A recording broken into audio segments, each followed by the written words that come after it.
السلام علیکم editor and listeners. Urdu novels library میں آپ کا ڈھیر سارا ویلکم. زمہریر بائی امارہ حسین کی ایپیسوڈ نمبر 35 ہے. اگر آپ نے ابھی تک میرے اس چینل کو سبسکرائب نہیں کیا تو جلدی سے بھی سبسکرائب کر دیں، لائک اینڈ شیئر کریں اور اپنی رائے کامنٹ باکس میں لازمی دیں. تو چلیں سٹارٹ کرتے ہیں. میری مدد کرنا اس کی اپنی ضرورت تھی، تبھی میں نے مدد کی.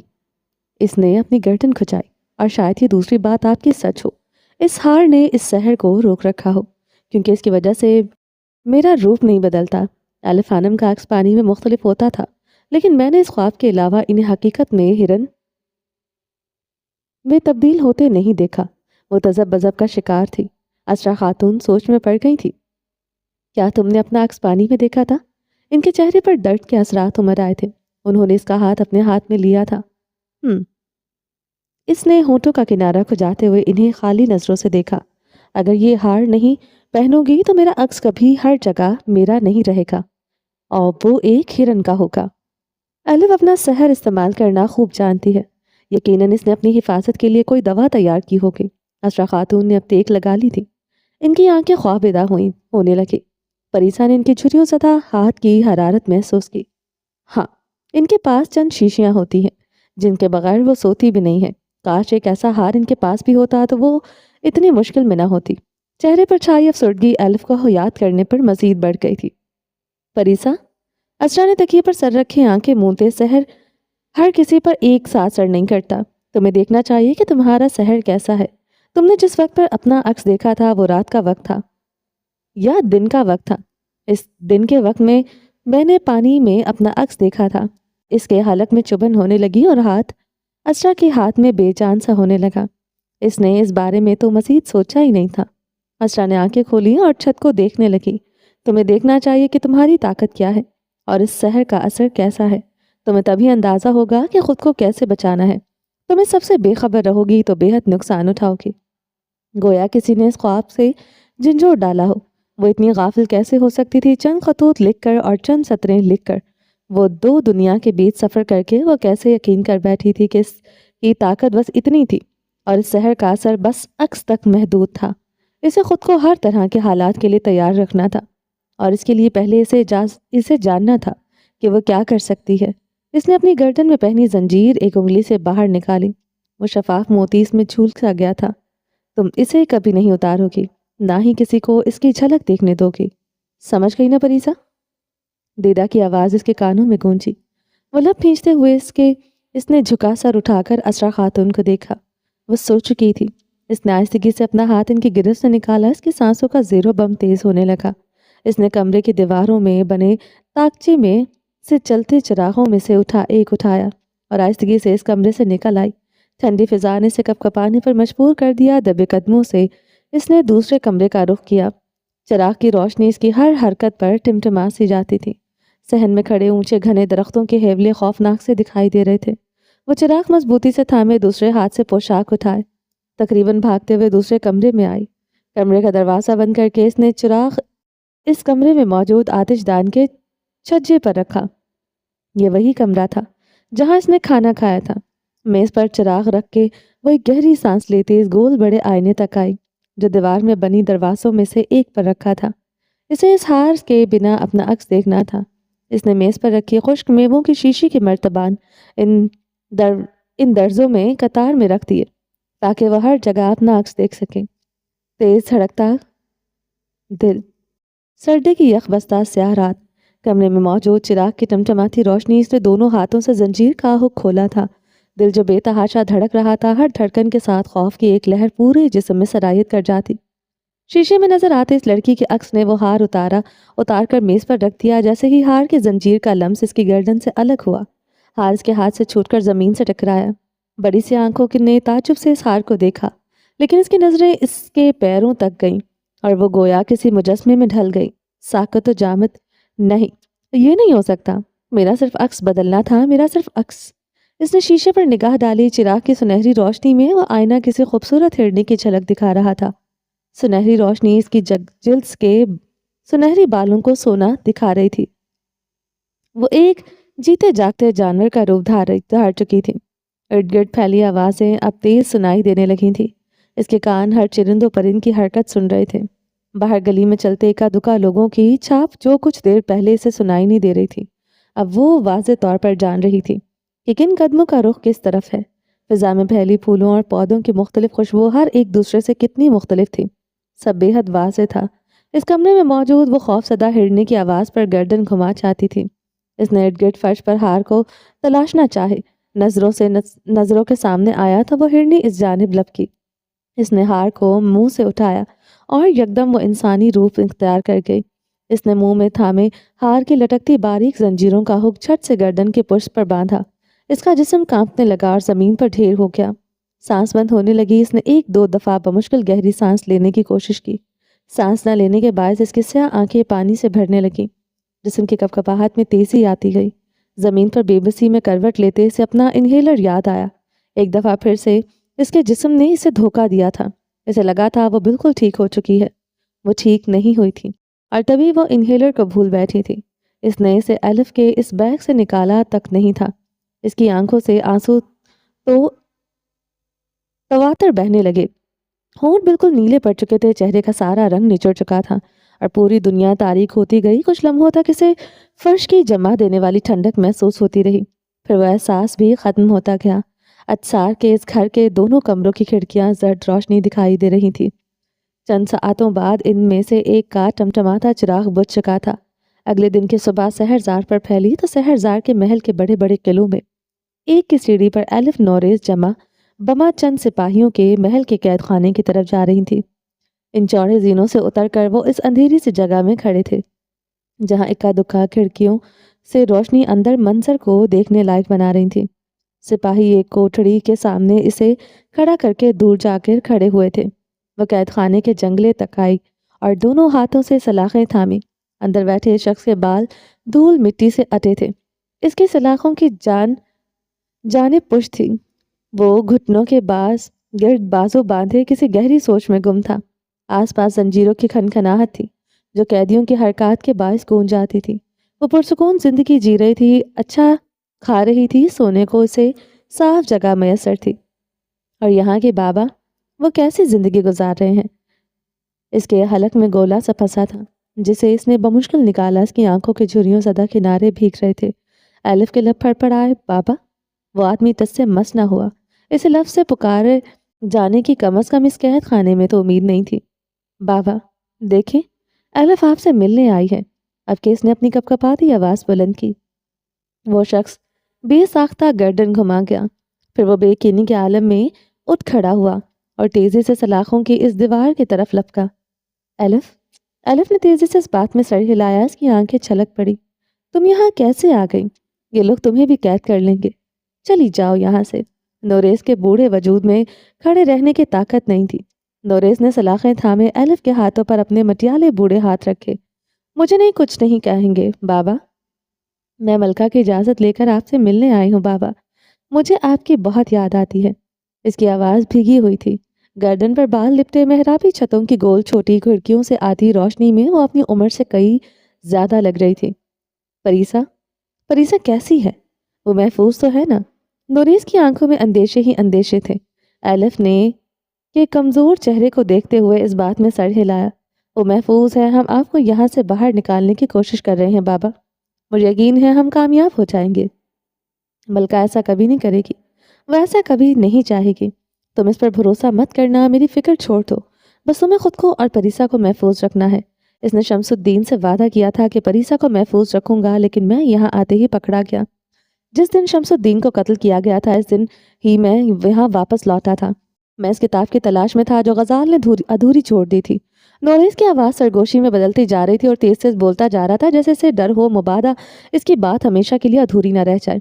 میں سمجھی نہیں کیسی کتاب؟ الف کی آنکھیں الجھیں۔ ایک کتاب ہے جو غزال نے ادھوری چھوڑ دی تھی، وہ سحر زدہ ہے، اگر وہ غلط ہاتھوں میں چلی گئی تو سب کچھ برباد ہو جائے گا، لیکن اگر وہ غزال نے لکھی ہے تو ملکہ روزیلانہ نے وہ کتاب غزال نے اس سے زبردستی لکھوائی تھی۔ اس کتاب میں جو کچھ لکھا جائے وہ سچ ہوتا جاتا ہے۔ اس کتاب کے ذریعے لوگوں کی زندگیوں کو اور ان کے مستقبل کو بدلا جا سکتا ہے۔ اگر وہ کتاب سحرزار کے ساحروں کے پاس چلی گئی تو وہ اس پر سحر کر دیں گے، ہم میں سے کوئی اسے نہیں پڑھ پائے گا، اور اگر انہیں پریسا کی طاقت کا اندازہ ہو گیا नोरेस की आंखें वीरान सी हो गई थी। अगर इन्हें पता चल गया कि इसके पास गजाल की सी ताकत है। एलिफ रशे से कांपते नोरेस के हाथों ने बेटी के हाथों को सख्ती से थामा, गोया कोई इसे छीन ले जाएगा। इसकी आंखें फैली हुई थी, दाढ़ी और सर के बढ़े हुए बाल इसे खत भी दिखा रहे थे। एलिफ गोया किसी ने गहरी खाई में धक्का दिया था। इसका दिल धड़कना भूल गया।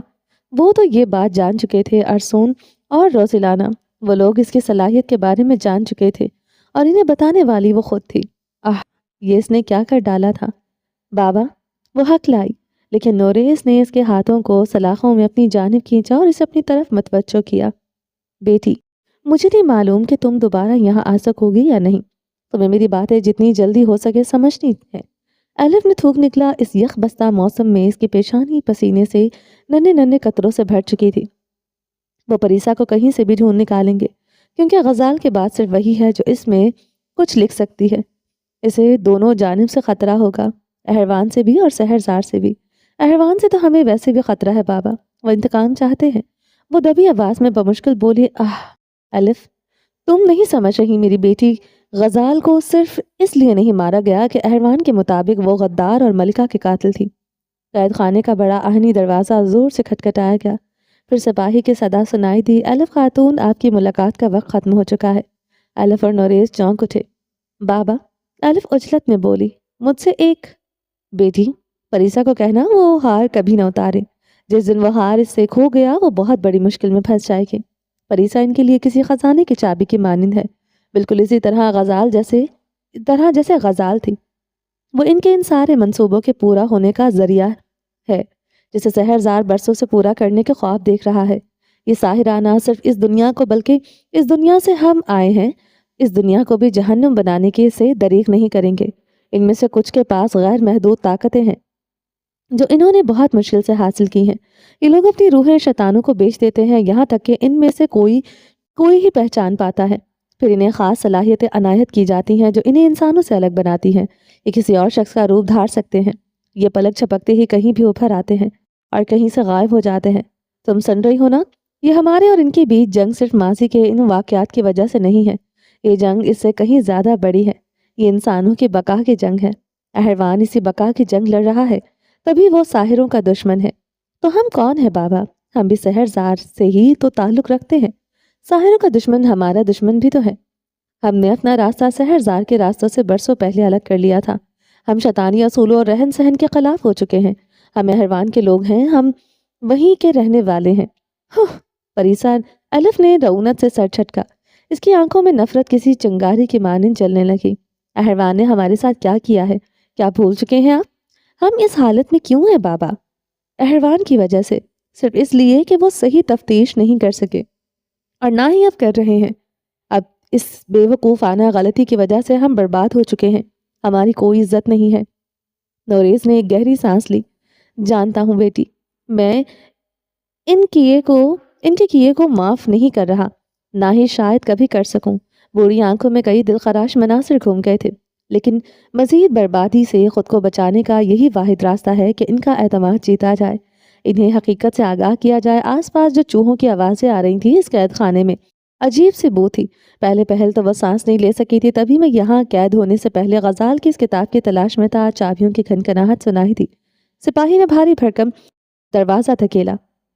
मैं वो किताब ढूंढ रहा था ताकि इसे अहरवान के सुल्तान के हवाले कर सकूं, ताकि वो जान सके कि हम गद्दार नहीं हैं। अगर मैं कैद खाने में न होता तो यही करता।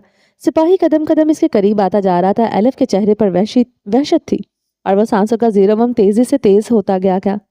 तुम्हारा बाप खत भी हो चुका है खातून। इन मुलाकातों का कोई फायदा नहीं। अब बाहर चलो, बहुत देर हो गई है। बहुत हो गई बातें। भारी जिसामत का वो सिपाही तनसिया हंसी हंसता एलिफ को बाजू से आगे धकेल गया। एलिफ ने गुस्से से इसे देखते हुए अपना बाजू छुड़वाया। मुझे बस अलविदा कहने दो। वो सलाखों की जानिब बढ़ी। सिपाही ने इसे दोबारा आगे को धक्का दिया, फिर म्यान से तलवार निकाली। चलती हो या नहीं? वो हुर्राया। बाबा, मैं आपको यहाँ से निकलवाऊंगी, वादा है मेरा। आगे बढ़ते इसने बुलंद आवाज में कहते हुए गर्दन घुमाए सलाखों के सहारे खड़े नोरेस को देखा, जिसकी आंखें भीग रही थीं। चेहरे पर बेबसी थी और आंखों में खौफ और अंदेशों का समंदर ठाठे मार रहा था। तो मेरी बातें भूलना नहीं एलिफ। तुम्हें क्या करना है तुम जानती हो।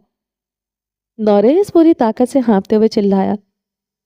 एलिफ की आंखों से आंसू तवातर गिरते जा रहे थे। वो अपने बाबा को यहाँ से निकाल लेगी। जख्मी निगाहों से इसने अपने सामने इस आहनी दरवाजे को खुलते देखा। अब वो उसे पार कर रही थी। बाबा, वो परीसा के बारे में जान चुके हैं। अगर मैं इन्हें न बताती तो शायद हमें कभी मालूम नहीं होता कि शमसुद्दीन मर चुका है और आप यहाँ कैद हैं। शायद मुझे यहाँ आते ही मार दिया जाता और फिर वो यही सब के परीसा के साथ करते। मैंने हमारी जान बचाने के लिए जो जो राज इनके हवाले किया है, अब वही राज हमारी जान ले लेगा। इसने सीढ़ियाँ चढ़ते पलके जोर से चपकी। बेसाख्ता नोरेज की आवाज़ इसके कानों में गूंजी। फिर इन्हें खास सलाहियतें अनायत की जाती हैं जो इन्हें इंसानों से अलग बनाती हैं। ये किसी और शख्स का रूप धार सकते हैं। ये पलक झपकते ही कहीं भी उभर आते हैं और कहीं से गायब हो जाते हैं। तुम सुन रही हो ना? इसके कदम मुजम्मद हो गए। निगाहें उठा के इसने अपने आगे ऊपर को जाते कई जीनों को देखा। जिंदार लब बेआवाज फड़फड़ा गए। वो बेसाख्ता लड़खड़ाई, बीबी ठीक से चलो। वही सिपाही नखवत से बोला। वो बमुश्किल संभली, लेकिन इसे लगा पूरी दुनिया इसके इर्द गिर्द ढेर हो चुकी है। अहरवान के महल में दूर तक फैले बागात में से एक में जश्न जैसा समा था। शाही खानदान के अजीज़ व अकारब बाग में जमा थे, जहाँ बजा इनके बेटे बैठने के लिए मखमली गद्दे बिछाए गए थे। एक तरफ शाही खानदान के बैठने के लिए जगह तरतीब दे दी गई थी। फिजा में खाने पीने की अशिया की खुशबुएं फैली हुई थी। इन बागात के गेट सख्त पहरा था। वो सब शहजादा अहरवान से मिलने के लिए बेताब थे। दूसरी तरफ अपने वसी कमरे में दो खास मुलाजिम इसके इर्द गिर्द खड़े इसे मुख्तलिफ चीज़ें पकड़ाते जा रहे थे। इसने इस आईने में खुद पर एक नज़र डाली। इसे अपना आप किसी तारीखी सीरीज़ का किरदार लगा। इसने भारी स्याह कोट नुमा लंबा लिबास पहन रखा था, जिसमें चमड़े और मखमल का मिला जुला काम किया गया था। यह ऐसा लिबास था जैसे मास्टर में वो शर्ट पहन लेता था। यहाँ पर इस लिबास में सिर्फ इस कमरे की हद तक रहा जा सकता था। कमरे से बाहर जाने के लिए इस लिबास के ऊपर एक कोट सा पहना जाता था, जिसका कपड़ा कुछ भारी और सख्त होता था, जो किसी किस्म के तीर या हल्के फुल्के खंच के वार को रोक सकता था। इसके कॉलर और कंधों के किनारे घने बालों की खाल से बने थे। सीने के हिस्से पर नफीस हम रंग कढ़ाई थी। इसकी आस्तीन बासु तक आती थी। नीचे जो लिबास था इसकी आस्तीन पूरे होते, लेकिन कलाइयों पर अलग से चमड़े की कलाई बंद बांधे जाते थे, जिसकी डोरियां वो दूसरा खादम बांध रहा था, जिस पर धाती कील नुमा उभरे हुए बटन से थे। इसने पूरी जिंदगी में कभी इतना भारी लिबास नहीं पहना था। इसे कुछ देर पहले ही की अपनी बात याद आई और इसने सर छटक दिया जब इसने इनके खादमों को वापस जाने का कहा था। लिबास पहनने के लिए मैं खादम नहीं रख सकता, ये भी कोई काम है? इसने इस खादम को देखा जो हाथ में नफासत से इसके नए कपड़े पकड़े हुए था, जबकि दूसरा कई किस्म की खुशबू की शीशियां पास पड़ी मेज पर रखता जा रहा था। लेकिन हुजूर, यही हमारा काम है, आप ये अकेले नहीं कर सकते। और वो वाकई सही कह रहा था। ये इतनी सारी चीज़ें वो खुद बांधने के से कासिर था। जो खादम इसकी कलाइयों पर चमड़े से अलग कफ बांध रहा था। इसकी नजरें झुकी हुई थी और चेहरे पर मस्कीनियत थी। नाम क्या है तुम्हारा? दाऊद ने खुशबू की शीशियां रखते इस खादिम को देखा। वो फौरन शीशी एक तरफ रख के हाथ बांधे खड़ा हो गया। यूसुफ, यूसुफ नाम है मेरा। चमड़े के इन चौड़े कफों की डोरियां बांधने के बाद दूसरा खादम चंद कदम पीछे हुआ और सर को खम देते हुए बोला, हुजूर माफ़ी चाहता हूँ, मैं खुद को मुतारफ न करवा सका। मेरा नाम उस्मान है और अब से आपके सारे ज़ाती काम मेरे ज़िम्मे होंगे। काज़म मेरे साथ बतौर मददगार काम करेगा। उम्मीद है आप हमारे काम से खुश रहेंगे। ठीक है। इसने बालों में कंघी फेरी। चंद घनी लटें माथे पर एक तरफ फिर बिखर गईं। इसने आदतन सर की पुष्ट के बालों को कंघी के बाद हाथ से सवारा। अब इसे अपने खानदान के लोगों से मिलना था जो इसके लिए अजनबी थे, जैसे वो इनके लिए था। मैं तैयार हो चुका हूँ, तुम इतला दे दो, इसने कहकर काजम को इशारा किया, जो तेजी से दरवाजे की तरफ बढ़ा था। बाहर इसके इंतजार में खड़े मुहाफिज मुस्तैद हुए थे। वो बाहर निकला तो उन्होंने ताजीमन सर को खम दिया। इसकी नज़र मेमोस पर पड़ी। वो ठटका, लेकिन जाहिर नहीं किया, जिसका चेहरा इसकी नज़र पड़ने पर खफ से कुछ छक गया। तुम यहाँ क्या कर रहे हो? दाऊद सुल्तान का लहजा किसी भी तासुर से पाक था। मुझे आपकी खिदमत पर लगाया गया है सुल्तान। मेमोस के लहजे की सारी हाकमियत हवा हो चुकी थी। दाऊद सुल्तान ने कुछ कहा नहीं और कदम राहदारी की तरफ बढ़ा दिए। मेमोस इसके बराबर में चल रहा था, जबकि मुहाफिज इसके पीछे थे। क्यों, क्या महल में खदमत गारों की कमी है जो किसी सुराग रसान को मेरी खदमत पर मामूर कर दिया गया है? मेमोस ने थूक निकला। इसकी शामत आ चुकी थी। حضور میں آپ کے کیے کی معافی چاہتا ہوں، میں نے غلط انداز اپنایا، سوچو اگر میں ایک عام شخص ہوتا کیا ہوتا میرے ساتھ، ابھی بے گناہ قید میں سڑ رہا ہوتا، صرف اس لیے کہ محل کا ایک عہدیدار اپنا کام ٹھیک سے نہیں کر پایا۔ اگلے چند لمحوں میں وہ محل کے باغات میں پہنچ چکے تھے۔ نقیب باغ کی جانب خبر دینے کے لیے دوڑا، شہزادہ احروان تشریف لا چکے ہیں۔ باغ میں موجود لوگوں میں ہلچل سی پھیل گئی تھی۔ مرجان نے پلکیں جھپکی، ہاتھ میں تھامے سنہری کناروں والے رومال کو بے ساختہ انہوں نے ہونٹوں پر رکھ دیا، گویا وہ اپنی سسکی روکنا چاہتی ہوں۔ نیلوفر کے چہرے پر اپنے چچا زاد کو دیکھنے کا اشتیاق تھا۔ وہ مسلسل ہاتھ مسلتی جاتی اور پنجوں کے بل کھڑی ہو جاتی، کوشش میں کہ وہ یہ دیکھ سکے۔ آس پاس لوگوں کی میں چہ مگویاں ہونے لگی تھی۔ اس نے فوراً بعد شہنشاہ سلیمان اور جہانگیر سلطان کی آمد کی اطلاع دی۔ کئی چند لمحوں میں وہاں مزید محافظ آ چکے تھے۔ تیر ہوا کے جھونکے نے باغ میں موجود مختلف پھولوں کی بھینی خوشبو سارے میں پھیل گئی تھی۔ نیلوفر اور مرجان نے بےتاب نظروں سے باغ میں داخلی حصے کی طرف دیکھا۔ سبز بیلوں کو لکڑی کے جنگلے سے لپیٹ کر اسے ایسے اگایا گیا تھا کہ وہ بنا دروازے کے سرسبز اونچی بے حد چوڑی چوکھٹ بن کر گئی تھی۔ نیلوفر کی آنکھوں میں اس چوکھٹ کے اندر باغ میں آتے ہی اس دراز قد نوجوان کا عکس ابھرا۔ اس کے لب اد کھلے رہ گئے، وہ آنکھوں میں بےتاب کیفیت ایک نئے تاثرات میں بدل گئی۔ وہ سانس نہیں لے سکی۔ اس کی چال میں شہنشاہ سلیمان جیسی تمکنت تھی، بال ویسے ہی سیاہ جیسے نیلوفر اور شیر کو کے تھے۔ اس سیاہ لباس میں اس کی رنگت کھل رہی تھی۔ اسے اگر وہ بھی پہلی دفعہ دیکھتی تو شک میں پڑ جاتی، کسی طرح پر یقین ہو جاتی کہ وہ شہنشاہ سلیمان کا ہی بیٹا ہے۔ داؤد سلطان نے ایک طاہرانہ نگاہ سب پر ڈالی اور مسکراہٹ چہرے پر سجائے سلیم اور ہان کی تقلید میں وہ مرجان خاتون کی جانب بڑھا۔ وہ جو بھیگا چہرہ لیے گنگ کھڑی تھی، گویا ہوش میں آئی، پھر تیزی سے اس کے سر پر بوسہ دیا۔ مجھے یقین نہیں آتا۔ وہ سسک اٹھی، میں یقیناً کوئی خوبصورت خواب دیکھ رہی ہوں، کوئی مجھے اس خواب سے نہ چکائے۔ وہ کچھ چھچکائے سی جھجک کے ساتھ انہیں اپنے بازو کے حالے میں لے لیا گیا۔ وہ کچھ دیر اس کے سر پر بے ساختہ بوسے لیتے یوں ہی کھڑی رہی، پھر رومال سے آنسو پوچھتے الگ ہوئی اور ان کا چہرہ اور آنکھیں رونے کے باعث سرخ ہو رہی تھیں۔ پھر ایک بھیگی ہنسی ہنستے اس کے مضبوط ہاتھ کی پشت سہلائی۔ ہمارا شیر کو واقعی بہت تیز ہے، میں نے سنا ہے اس نے سلطان کو تمہارے بارے میں بتایا ہے۔ ایسا ہی ہے، آپ نے ٹھیک ہی سنا ہے، وہ بولا تو مرجان غور سے اسے دیکھنے لگا۔ اس کی بھویں اپنی ماں جیسی تھی، وہیں اربوں جیسی کشش تھی ان میں، سرمئی آنکھیں ہو سلیمان سلطان جیسی۔ کتنا عرصہ وہ اپنے خاندان سے دور رہا تھا، لیکن ایسا محسوس ہوتا تھا گویا وہ کسی طویل سفر سے لوٹا ہو۔ پہلو میں کھڑی نیلوفر کی نظریں اسی کے چہرے پر تھیں۔ وہ گویا ہر لمحہ ذہن میں قید کرنا چاہتی تھی۔ اس کی بنائی گئی تصویر وہ اس سے کسی طرح نہیں ملتی تھی۔ اس کے ذہن نے اس کے بارے میں غلط اندازے لگائے تھے، اتنا پرکشش سے اس نے کبھی تصور نہیں کیا تھا۔ اسے اس کی گمبھیر آواز نے گہری سوچوں سے نکالا، اور یہ بھی حقیقت ہے کہ وہ واقعی تیز ہے۔ ہنس کر اس نے اس کے بات کی تائید کی تو مرجان بے ساختہ اس کے ساتھ ہنس پڑی۔ شہزادہ داؤد، یہ آپ کے چچا زاد ہیں، نیلوفر جہانگیر شیر کو کی بڑی بہن۔ سلیم اور ہان کی آواز پر وہ اس جانب متوجہ ہوا۔ اس نے مرجان کے پہلو میں کھڑی اس لڑکی پر نگاہ ڈالی۔ وہ 22-23 برس کی پرکشش لڑکی تھی۔ نیلوفر نے سر کو خم دیتے ہوئے شاہی آداب سے مطابق جیسے اسے وہاں خوش آمدید کہا۔ خوش آمدید داؤد سلطان، مجھے آپ کے مل جانے پر بے حد خوشی ہے۔ وہ دل سے مسکرائی تھی، اس کے گالوں پر سرخی دوڑ گئی۔ داؤد نے نرم مسکراہٹ لی، اس بات میں سر ہلایا، آپ کیسا محسوس کر رہے ہیں؟ اس نے جھٹ سے دوسرا سوال کیا تھا۔ ویسے ہی جیسا آپ محسوس کر رہی ہیں۔ اس نے پشت پر ہاتھ باندھتے ہوئے خود پر نگاہیں جمائیں لوگوں کو دیکھا۔ اس کے عقب میں چند قدم دور کھڑا میموس مؤدب سا کھڑا تھا۔ لوگوں کا رویہ کافی بدل چکا ہے میرے ساتھ۔ اس کی آواز اس دفعہ کچھ اونچی تھی۔ میموس کا چہرہ شرم کے مارے سرخ ہو گیا تھا۔ اس نے نچلا لب بھینچتے ہوئے سر جھکا دیا تھا۔ یعنی آپ کے ساتھ لوگوں کا رویہ پہلے ٹھیک نہیں تھا، کیونکہ وہ نہیں جانتے تھے کہ آپ چچا جان کے بیٹے ہیں۔ نیلوفر نے ایک نظر مسکراتی اپنی ماں کو دیکھا اور پھر اپنے سامنے کھڑے اس وجی شخص کو۔ بالکل، ایک عام شخص کے ساتھ بھلا کوئی کیوں کر صحیح رویہ رکھے گا؟ اس نے شانے اچکائے۔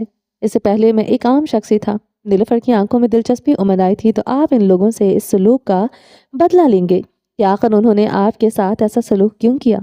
ظاہر ہے انہیں سزا نہیں دی جائے گی تو وہ عام لوگوں کو تنگ کرنا اپنا حق سمجھیں گے۔ بنا تفتیش کے کسی کو قید کرنا ایک جرم ہے، اس کی سزا اس شخص کو ضرور ملے گی۔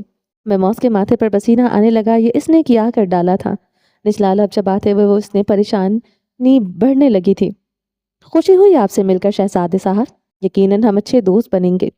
दाऊद ने मुस्कुरा के इसे देखा, फिर आगे बढ़ गया। सलीम और हान इसका तारुफ एक के बाद एक शख्स से करवाने लगे। नीलुफर इसकी पुश्त को देखे गई। कोई अनोखा एहसास इसके दिल और जान को अपनी लपेट में लेने लगा और इस एहसास में पूरी तरह खोने लगी थी। मॉस्टर शहर। मॉस्टर पब्लिक स्कूल के दूसरे फ्लोर पर प्राइमरी क्लासेस की कतार में मौजूद स्टाफ में वो मोटी जसामत वाली लड़की दाखिल हुई थी। ये दिन के 12 बजे का वक्त था। इक्का दुक्का टीचर्स ही थी वहाँ बाकी सब क्लास रूम्स में पढ़ाने में मगन थी। अला जो कि एक शेल्फ में से फाइल्स निकाल कर मेज पर रख रही थी। सोनिया के अंदर आने पर इसकी अनजाने मतवज्जा हुई। तुम वो यूएसबी लाई हो ना? फाइलों को एक दूसरे के ऊपर से तरतीब से रखते हुए इसने मेज पर ही कॉटन के डब्बे में मौजूद अपनी बकिया सामान के साथ रखा। इसने अपनी ज़रूरत की सारी चीज़ें समेट ली थी। अब इसे बस स्टाफ को एक आखिरी बार अलविदा कहना था। इसने हाथ आदतन अपनी महरून स्कर्ट पर झाड़े। हाँ लाई हूँ, सोनिया ने थके हारे लहजे में कहा। अपना बैग मेज पर तकरीबन फेंका। यार तंग आ गई हूँ मैं इस वर्किंग लाइफ से। ये सुबह सवेरे उठना भी एक अजाब है, कहकर एक जमाई ली और मेज पर पड़े जर्द बैग से यूएसबी निकाली जिसमें बच्चों की कारकर्दगी की रिपोर्ट्स थीं और वो अलाइजा एक ही क्लास की टीचर्स थीं। अब जब अलाइजा जा रही थी, सोनिया को यूं ही स्कूल आने का सोचते हुए सुस्ती हुई रही थी। सो तो है, सुबह सवेरे उठना भला कौन चाहता है। फिर मैं इन जानवरों को देखती हूँ तो अजीब हसरत होती है, कितने मज़े में रहते हैं, ना कोई काम ना काज, अपनी मर्जी की ज़िंदगी है। अलाइजा ने ठंडी सी आह भरते हुए सोनिया के हाथ से यूएसबी ली। बहुत ही कोई फजूल हसरत है तुम्हारी। जानवर हमेशा खतरे में रहते, फूड चेन में कहीं ना कहीं वो किसी का शिकार होते हैं। जो भी है, अलाइजा ने जैसे नाक से बक्की उड़ाई, फिर अपने कार्टन बॉक्स से शीशा निकालकर खुद को देखा। Eyeliner, mascara, lip gloss, blush सब ठीक किया। वैसे बताओ कैसी लग रही हूँ मैं? इस शर्ट में ज्यादा डार्क तो नहीं लग रहा मेरा रंग? इसने अपनी लाइट ब्राउन शर्ट की तरफ इशारा किया। सोनिया ने आगे होके मेज पर कोहनी टिकाई और हथेली पर चेहरा रखते हुए फुर्सत से इसे सर से पैर तक देखा। गंदमी साफ जिल्द मेकअप के बायस तरोताज़ा और चमक रही थी। स्याह घुंघराले बालों को ऊंची पोनी टेल में बांधे, चेहरे पर दाएं बाएं बारीक छोटी लटों को छोड़ा हुआ था। वो पुरकशिश थी, न जाने क्यों वो अपने रंग को लेकर एहसास कमतरी का शिकार थी। अच्छी लग रही हो, बुराक से मिल रही हो। सोनिया ने एक आईब्रो उचकाई। बड़ी तेज हो, कैसे जान गई? क्या इस चमक से जो मेरे चेहरे पर खुशी के बायस है? इसने हाथों के प्याले में अपना चेहरा लिया और बंद लबों से मुस्कुराते हुए आंखें पटपटाई। सोनिया ने आंखें घुमाकर सर झटका। पूरे स्टाफ को पता है कि सब जानते हैं कि आमतौर पर तुम बिना मुंह हाथ धोए ही आती हो, और ये चमक जो तुम्हारे चेहरे पर है ये इस फाउंडेशन की है जो तुम्हारी कज़न ने कनाडा से तुम्हारे लिए भेजी है। वैसे ब्रांड कौन सा है? वाकई बहुत खूबसूरत लग दे रहा है। अलाइजा की मुस्कुराहट लम्हे भर में सिमटी। इसने कुछ गुस्से से इसे देखा और एड़ियों पर घूमकर अपने घुंघराले बाल लहराते हुए इसने दोनों हाथों से कॉटन बॉक्स उठाया। पता नहीं मेरे नसीब में ऐसी नकचड़ी दोस्तें क्यों आती हैं। हाँ, नाक ऊपर चढ़ा के इसने दांत किचकिचाए और क्लास से बाहर निकलने लगी। जब ठिठक कर रुकी। दोस्तें? इसने सर को दाएं जानिब खमसा दिया था। और कौन सी दोस्त थी इसकी? सुजैन? इसके अलावा? लब दांतों में दबाए वो दरवाजे में खड़ी गोया जहन पर जोर देने लगी थी। कुछ देर सोच विचार के बाद भी जब कुछ जहन में न आया तो इसने सर झटका। जा रही हूँ मैं बोटी भैंस। सोनिया जो मेज पर दोनों बाजू लपेटे इन पर सर रखे जमाइयाँ ले रही थी, एकदम अलर्ट हुई। फिर बिना आवाज के लब हिलाती इसने दफा हो जाओ कहा और मेज पर दूसरी जानिब रुख करके आंखें मूंद ली। तकरीबन पूरे घंटे बाद वो कैफे का लाकाफीता में बुर्राक के बमुकाबिल बैठी थी। दिल पसलियों से बाहर आने को था। वो बार बार गैर इरादी तौर पर अपना चेहरा छू रही थी। सामने बैठे बुराक ने नेवी ब्लू शर्ट पहनी हुई थी जिसमें इसकी नीली आंखों का रंग मजीद वाज़ेह हो रहा था। तुम इस दिन आई थी? सॉरी, मैं इस वक्त असमत के साथ था। वो अक्सर बुरा मान जाता है। तुम बताओ कैसा रहा आज का दिन इस स्कूल में? वेटर के लाए गए मिनरल वाटर की बोतलों में से एक को खोलते इसने मुंह से लगाई। दिन तो काफी अच्छा रहा। असल में हमारा ट्रांसफर हो रहा है। पोचिटेल? ओह हाँ, तुमने पूछा था कैसी जगह है। मैं कहूँ तो बहुत जबरदस्त। बोतल पर ढक्कन बंद करते इसने एक तरफ रखी। अलाइजा का चेहरा एकदम बुझ सा गया। इसने लब कुछ उदासी से दबाए। क्या इससे बात से कोई फर्क नहीं पड़ रहा कि वो शहर से बाहर जा रही है? इसने कोई रद्द-ए-अमल नहीं दिया, ना ही ये पूछा कि कब जा रही है। इसने इन ख्यालात को छटक कर गला खंगारा। मैंने तस्वीरें देखी थी, वहाँ की वाकई बहुत खूबसूरत जगह है। सही कहा। क्या खाना पसंद करोगी? اب کہ وہ مینیو کی جانب متوجہ ہوا، لیکن دوسرے ہاتھ میں میز پر رکھا اس کا ہاتھ تھام لیا۔ الیزا کا دل تیزی سے دھڑکا۔ اس لمس نے ایک لمحے میں کئی احساسات سے دو چار کیا۔ پہلے پہل اس کے دل کی دھڑکن محبت کے احساسات کے باعث تیز ہوئی تھی۔ اس کے فوراً بعد محسوس ہونے والا احساس ناقابل سمجھ تھا۔ ایک بھاری احساس اندر ہی اندر اسے اندر کھینچ لینے کے پر مجبور کر رہا تھا، جبکہ دل کسی طرح اس جذبے کو قابو نہیں کر پا رہا تھا، اور یوں ہی اپنے ہاتھ کو اس کے ہاتھ میں محسوس ہو لینے کے لیے آمادہ تھا۔ احساسات کی اس جنگ نے اسے پوری طرح اندر سے جھنجھوڑ ڈالا تھا۔ وہ تذب بذب کا شکار ہوئی کچھ عجیب سا احساس تھا جو درد کی مانند دل کے بھاری پن میں ڈھلتا جا رہا تھا۔ اس نے دانتوں سے نچلا لف کچلا، وہ ایک سوال جو ہمیشہ اس کے ذہن میں رہا تھا اب باہر آنے کو بےتاب تھا۔ اس نے مینیو پر دلچسپی سے نظر دوڑاتے براق کو ایک نظر دیکھا، گردن کھجائی، پھر پہلو بدلا، کرسی پر ٹھیک سے بیٹھنے کی کوشش کرتے اس بلاخر ہمت کر ڈالی۔ براق کے ہاتھ میں تھمے اس کے ہاتھ کی ہتھیلی خوبصورت خنک موسم میں پسینے سے تر ہونے لگی۔ میز کے نیچے وہ مسلسل گھٹنوں کو جھلائے جا رہی تھی۔ براق، لبوں پر زبان پھیرتے اس کی سانس سی اٹکی۔ براق نے مینیو سے سر اٹھایا۔ الیزا کے چہرے پر خجالت تھی، وہ بار بار لب کاٹ رہی تھی۔ براق، ہمارے ریلیشن کو تقریباً 9 مہینے ہو گئے ہیں، ہم اسے آفیشل کب کریں گے؟ تمہیں نہیں لگتا ہم ایک دوسرے کو اب اچھی طرح جانتے ہیں؟ براق کچھ دیر اسے دیکھتا رہا، پھر ہاتھ میں کھلے مینیو کو ایک نظر دیکھا اور اسے بند کر دیا۔ آفیشل؟ ہاں ہاں ہاں، ایک آئیڈیا اٹھا کے وہ ہنسا۔ کافی بچپنا ہے تم میں الیزا۔ ٹھیک ہے، 9 مہینے میں ہم نے ایک دوسرے کو اچھے سے جان لیا ہے، لیکن میں اتنی جلد بازی نہیں کرنا چاہتا۔ تم جانتی ہو یہ معاملات پیچیدہ ہوتے ہیں۔ میز پر بازو رکھ کے اب وہ کچھ آگے ہوا۔ الیزا بے یقینی سے اسے دیکھے گئی، اپنا ہاتھ آہستگی سے اس کی گرفت سے چھڑایا۔ میری شادی سے پہلے کچھ گولز ہیں جو میں نے پورے کرنے ہیں۔ جب تک میں وہ گول پورے نہ کر لوں اور اس خاص جگہ نہ پہنچوں، میں شادی کے بارے میں نہیں سوچ سکتا۔ میں چاہتا ہوں میری ہونے والی بیوی کو کسی قسم کی کوئی پریشانی نہ پیش آئے، اور صرف یہی نہیں، میرا ارادہ ابراڈ جانے کا بھی ہے۔ کچھ کورسز کرنے ہیں مجھے وہاں سے۔ الیزا نے لب کاٹے تھے، لیکن براق، ہمارا رشتہ تمہارے گولز کو تھوڑی روکے گا، ہم اپنے گولز کو جاری رکھیں گے۔ اس کا دل بیٹھتا جا رہا تھا، ایک انجانا خوف اس کے گرد اپنے پر پھیلانے لگا۔ ہوا میں چھائی خنکی اسے اب محسوس نہیں ہو رہی تھی، جو رسی اسے یہاں سہارا دیے ہوئی تھی وہ اس کے ہاتھوں سے پھسلتی دکھائی دے رہی تھی۔ الیزا، یہ کام ایسے نہیں ہوتے، شادی کے بعد مجھ پر پوری ذمہ داری ہوگی، اس لیے میں وہ سب پہلے سے ہی کرنا چاہتا ہوں۔ مجھے شادی کے لیے شادی کے قابل ہونا ہے۔ تم موم کو جانتی ہو، ان کا کہنا بھی یہی ہے کہ اگر تمہارا ابراڈ جانے کا کوئی ارادہ ہے تو کسی لڑکی کو خود سے انگیج مت کرو۔ کچھ بھی ہو سکتا ہے، وہاں انسان کا ذہن بدل سکتا ہے۔ یعنی تمہیں شک ہے کہ تم میرے اور اپنے لیے سیریس نہیں ہو؟ یعنی تمہیں کوئی اور لڑکی پسند آ سکتی ہے؟ کیا ہم دونوں کے بیچ میں محبت نہیں ہے؟ اس کا دل چھلنی ہو رہا تھا، تکلیف زیادہ تھی، گھٹن بڑھ رہی تھی۔ اس کا چہرہ اس کے احساسات سے بھرپور ترجمانی کر رہا تھا۔ ہم دونوں کے بیچ ایک اسٹرانگ بانڈ ہے الیزا، تم سمجھ رہی ہو نا، جو ہماری قسمت میں ہوگا وہی ہوگا۔ تم بہت پہلے سے اور خواہ اس سب کی فکر کر رہی ہو۔ برا قسمت خود نہیں بن جاتی، اس کے لیے انسان کو کچھ کرنا پڑتا ہے۔ نتیجہ جو بھی نکلے وہ تقدیر میں لکھا ہوتا ہے، لیکن انسان اپنی قسمت خود بناتا ہے۔ اگر میں کہوں کہ مجھے ایک ڈریس خریدنا ہے تو میں اس کے لیے پیسے جمع کروں گی، پھر اس شاپ میں جاؤں گی، وہ ڈریس لینے کے آخر تک کوشش کروں گی کہ اگر کسی نے مجھ سے پہلے وہ لے لیا یا وہ میرے سائز کا نہ ہوا تو یہ چیز میں مان لوں گی، میں اس ڈریس کے بارے میں سوچنا چھوڑ دوں گی۔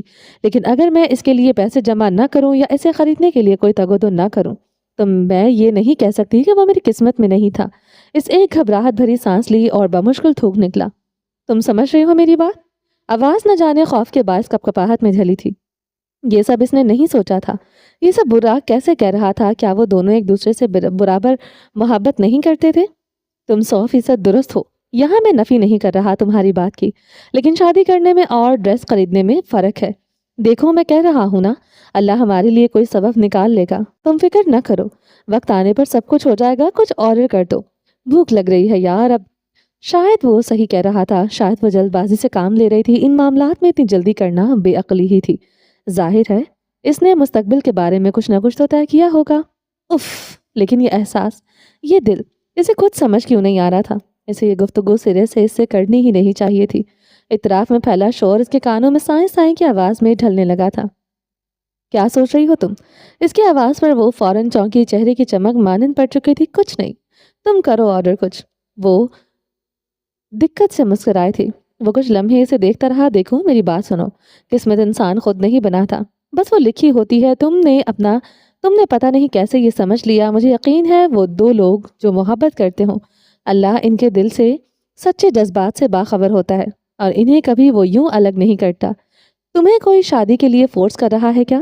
कहते कहते गोया से ये ख्याल आया। अलाजा ने मेज पर रखे अपने हाथों के नाखून को गैर इरादी से अंदाज में देखा, फिर सर नफी में हिलाया था। नहीं, लेकिन मॉम से लोग मेरे रिश्तों की बात करते हैं। अगर वहां से कोई सही रिश्ता आया तो मॉम मुझे इसके लिए मना करने नहीं देंगी।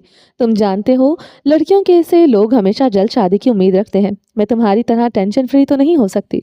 हवा से बिखरती लटों को इसने कानों के पीछे अरसा, फिर रेस्तरान में मजीद टेबल्स की तरफ देखा। लोग उठते आते जा रहे थे। मॉम तो मुझे हर बार कोई ना कोई लड़का दिखाती हैं या कोई ना कोई आंटी घर आकर पूछती हैं। वो राग गौर से इसे देख रहा था, फिर इसने गर्दन की पुष्ट खुजाई और मेज पर आगे बढ़कर इसने हाथ को दोबारा थामा। इसका चेहरा हमेशा की तरह पुरसुकून था। देखो लाइसा, अच्छी लड़कियों के लिए अच्छे लड़के ही आते हैं। तुम समझ रही हो ना? तुम परफेक्ट हो हर लिहाज से, वर्क लाइफ में भी, शक्ल सूरत में भी, लोगों से बात करना, सब कुछ हर लिहाज से बेहतरीन हो। इसने हाथ हिलाते हुए कहा, लेकिन ये बात है कि मैं अभी इस सब के लिए तैयार नहीं हूँ। अगर तुम्हारे लिए कोई अच्छा रिश्ता आता है तो तुम्हें खुद ठीक से इसके बारे में सोचना होगा। तुम्हें इसके लिए हाँ करनी है या नहीं। अलाजा ने सब लब भींचे कांच का इसका दिल लम्हे भर में हजारों लाखों टुकड़ों में तकसीम हुआ था। वो बेसाख्ता मेज के इस तरफ कुर्सी पर बैठे बैठे एक तरफ होकर नीचे झुकी, ये दिखाते हुए कि वो अपने जूते का स्ट्रैप ठीक कर रही है। इसने बेदर्दी से पलकें झपकाई और वो रोना क्यों चाह रही थी भला? सामने बैठे शख्स के इसके मुस्तकबिल के वादे तो कभी नहीं किए थे, फिर क्यों यूं लग रहा था जैसे इसे धोखा मिला हो। अब बुर्राक के सामने इसका ठहरना मुहाल हो रहा था। किसी भी लम्हे वो बेबसी से रो देती। वो वहां से जाना चाहती थी, इससे माजरत करके नहीं। अगले लम्हे इसने मेज पर रखी सारी प्लेटें गिरा दी थी। मेन्यू कार्ड फाड़ के बुर्राक के चेहरे पर फेंका, फिर इसके बाजू पर मुक्कों की बौछार कर दी। ये बारबेक्यू प्लेटर ऑर्डर कर रहा हूं मैं, फेवरेट है तुम भी ट्राई करो आज। वो अपनी धुन में था। इसकी आवाज ने इसे तसव्वुरात के इस भंवर से बाहर निकाला जिसमें इसने इस सारे रेस्तरान का हशर नशर कर डाला था। दफ्तन इसका फोन बजने लगा। इसने झट से अपना बैग मेज से उठाया। वो इसमें से लब काटते हुए फोन निकाला। आंसुओं का गोला हलक में अटका हुआ था। ये फोन कॉल गोया नजाहत दहंदा थी। अलाजा ने फोन कान से लगाया। फिरदौस बेगम इससे किसी रसीदा पूछ रही थी। नहीं मामा ठीक है, मैं अभी आती हूँ, आप परेशान न हो, बस मैं अभी फौरन निकल रही हूँ। इसने खुद के उठने के लिए झूठ गढ़ा। दूसरी जानिब फिरदौस बेगम हक्का बक्का फोन हाथ में लिए खड़ी थी, जबकि इसने फोन बैग में रखा और इसका स्ट्रिप कंधे पर पहना। सॉरी बुराक, मॉम की तबीयत खराब है, मुझे निकलना होगा। ओह, वो इसी तरफ देख रहा था। इसकी बात पर फौरन इस बात में सर हिलाया। इट्स फाइन, कोई बात नहीं, आंटी को तुम्हारी ज़रूरत होगी। फिर से वही बेनियाज लहजा, गोया इसे किसी भी चीज़ से किसी किस्म का एतराज़ या लेना देना नहीं था। वो बेसाख्ता होती, इसे खुदा हाफिज कहा और वो तेज तेज कदम उठाती रेस्तरान से बाहर आ गई। रेस्तरान के बाहर आके इसने 2-3 गहरी सांसें ली, लेकिन अंदर की घुटन किसी तरह कम न हुई। सड़क पार करके वो बेमकसद कपड़ों से आउटलेट्स की जानिब आती, जो कतार दर कतार वहां बने हुए थे। एक आउटलेट के सामने रुककर वो सिसकी, फिर पास खड़े स्ट्रीट पोल से टेक लगाकर खड़ी हुई। वो आसमान को चेहरा उठाए देखा। वो आज फिर से ठीक नहीं थी। इसका दिल का हाल कोई सुनने वाला नहीं था। इसने अपने मुकाबले मौजूद एक दुकान के ग्लास विंडो में खुद को देखा। वो खूबसूरत भी नहीं थी, वो एक आम लड़की थी। इसमें कुछ खास नहीं था। वो झूठ कह रहा था, वो उसका दिल रखने को कह रहा था। वो बेहतरीन थी। अब वो जोर जोर से हिचकियां लेकर रोने लगी। इसकी जिंदगी ऐसी क्यों थी? क्यों इसके इर्द गिर्द के सारे लोग इसे दुखी कर देते थे? काश वो मर जाए, तब सब ठीक हो जाएगा, या इसकी याददाश्त खो जाए ताकि इसे कुछ याद ना रहे। मैंने खुद सब कुछ बिगाड़ दिया। मैंने क्यों इससे ये बात की? मेरा आज का दिन अच्छा गुजरता अगर मैं वो सब ना कहती। वो पोल से टेक लगाए जमीन पर बैठ चुकी थी। आसपास चलते राहगीर से कुछ अजीब नजरों से घूरते हुए गुजरते जा रहे थे। सब कितनी आसानी से अपनी मोहब्बत पा लेते हैं। मुझे क्यों हर कोई डिच कर देता है? क्या किसी को मेरा दिल नजर नहीं आता?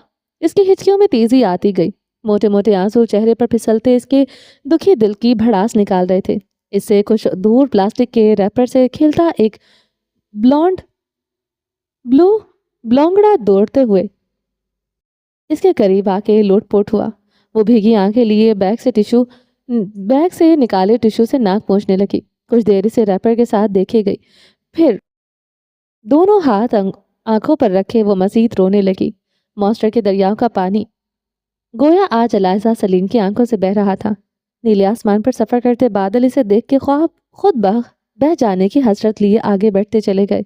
स्ट्रीट पुल के से टेक लगाए घुंघराले बालों वाली लड़की वो इसके करीब खेलता वो बुलौंगड़ा कहीं पीछे रह गया। हवा का ये रुख इन बादलों को न जाने कहाँ ले जाने वाला था। नीचे मॉन्स्टर की रंग बिरंगी दुनिया जिंदगी से भरपूर थी। चलिए जब बाकी का नेक्स्ट एपिसोड में कंटिन्यू करेंगे। उम्मीद है आपको ये एपिसोड पसंद आई होगी। अगर आपने अभी तक हमारे चैनल को सब्सक्राइब नहीं किया तो जल्दी से भी सब्सक्राइब कर दें, लाइक एंड शेयर करें और अपनी राय कमेंट बॉक्स में लास्ट में अपना ढेर सारा ख्याल रखिएगा। दुआ में याद रखिएगा। मिलते हैं नेक्स्ट एपिसोड के साथ, तब तक के लिए अल्लाह हाफिज़।